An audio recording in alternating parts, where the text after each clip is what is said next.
मोदी जी पर इतना हमला करते हैं यहां से, पंजाब से, आम आदमी पार्टी, आपका मुकाबला तो लेकिन पंजाब में बीजेपी से नहीं है ना चीमा जी? पंजाब में आपका मुकाबला कांग्रेस से माना जाता है। कहा जाता है तीसरा अगर कोई फ्रंट बनेगा वो शायद बीजेपी या फिर अकाली दल मिलकर हो सकता है बना ले। देखिए, सही कह रहा हूं ना? बात ये है ना, देश पे कौन राज करता है? भारतीय जनता पार्टी। पिछले लगभग 13 साल हो गए देश को ऊपर राज करते मोदी जी को। मैं देख रहा था कि आरबीआई का कितना पैसा उन्होंने जो डिविडेंड का कितना पैसा निकाल लिया, 14,29,000 करोड़ रुपया।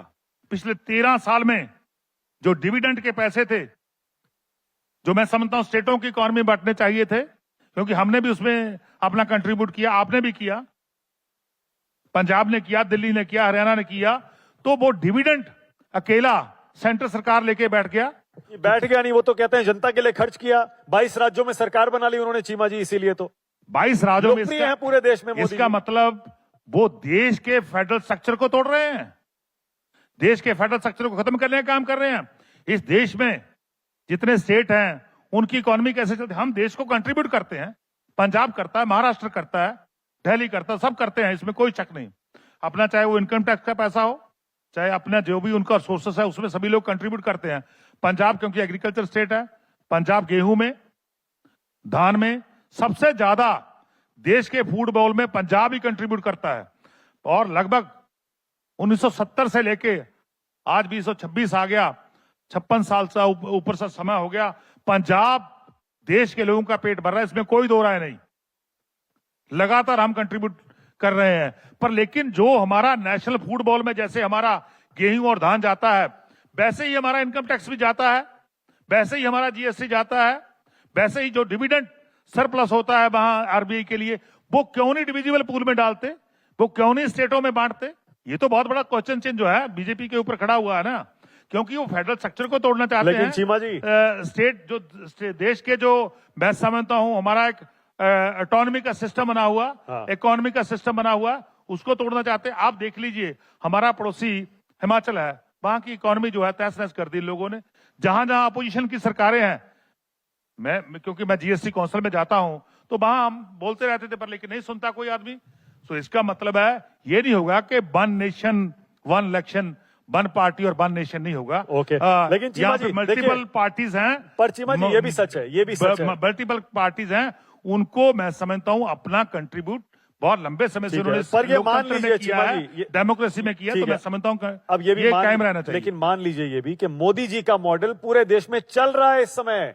आपका दिल्ली का मॉडल दिल्ली में ही फेल हो गया, हार गए आप दिल्ली में, बीजेपी ने हरा दिया आपको। देखिए, बड़ा स्पष्ट है, जब से भारतीय जनता पार्टी ने ईडी का, सीबीआई का, इनकम टैक्स का, एसआईआर का, इलेक्शन कमीशन का दुरुपयोग शुरू किया है, तब से मैं समझता हूं लगातार डेमोक्रेसी खतरे में है।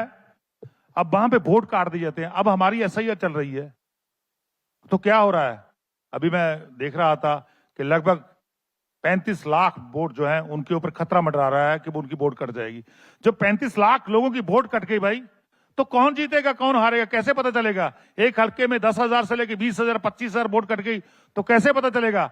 ये भारतीय जनता पार्टी की सरकार है। वेस्ट बंगाल में सरकार कैसे बनी? पहले ईडी भेजी गई, सीबीआई भेजी गई, डराया गया, धमकाया गया, इनकम टैक्स के अधिकारी भेजे गए, फिर लास्ट में इलेक्शन कमीशन का दुरुपयोग किया, एसआईआर करेगी, 90 लाख वोट काट दिए गए। तो 90 लाख वोट काटने के बाद भारतीय जनता पार्टी ने सरकार बनाई। ये विजय रथ नहीं है, ये तो उन लोगों के वोट काटे हैं, उनका चोरी रथ चल रहा है। चीमा जी, उन लोगों के वोट काटे हैं जो तो या तो जिनकी मृत्यु हो गई, जो शिफ्ट हो गए, या जो डुप्लीकेट एंट्री है, उन लोगों के काटे हैं। वापस जुड़वा सकते हैं आप लोग। देखिए, ऑपोजिशन के लोग इन लोगों को ढूंढ कर इनके नाम जुड़वा सकते हैं अगर गलत काटे। बात सुनो, आप तभी एसआईआर क्यों करते हैं जब इलेक्शन नजदीक होता है? मेरे को यह बताइए कि सेंट्रल सरकार पूरे देश में हो रहा है अब तो एसआईआर। मेरी बात सुनो, एसआईआर जब अब यूपी में तो एक अगले साल है, पंजाब में भी अगले साल चुनाव है। नहीं, इसी साल में लास्ट में है ना, एंड में है, वही मैं कह रहा हूं। इस समय क्यों शुरू किया? जब वेस्ट बंगाल के साथ एसआईआर हो रहा था, जब बिहार में एसआईआर हो रहा था, तब पंजाब में कर लेते, सफिशिएंट टाइम मिल जाता। आज ही डेट मैं देख रहा था, अभी आज ही डेट चेंज कर दी कि आपने ऑब्जेक्शन कब दायर करने हैं। ऑब्जेक्शन अगस्त में ले गए, ऑब्जेक्शन दायर करने का समय अगस्त से लेकर सितंबर तक का है। यानी कि ऑब्जेक्शन दायर हो गए 9th मंथ में जाके, उसको डिसाइड कब करेंगे? दिसंबर में, और जनवरी में कोर्ट लग जाएगा। तो इसका मतलब जितने वोट काटेंगे तो करते रह गए, तो समय नहीं मिलेगा। बहुत सारे लोग जो देहात से आते हैं, वो गरीब लोग होते हैं, उनको पता ही नहीं होता कि हमारा नंबर कितना है। वो उनके पास वो डिजिटल तो है नहीं बेचारे, उनके तो वोट काटने बड़े आसान है। तो बहुत स्पष्ट है देश को कि भारतीय जनता पार्टी ने ईडी को, सीबीआई को, इनकम टैक्स को, एसआईआर को टूल बना के इस देश की लोकतंत्र को खत्म करने का ठान रखी है। पर लेकिन पंजाब एकमात्र देश का वो राज्य है जो देश की एकता और अखंडता के लिए खड़ा है।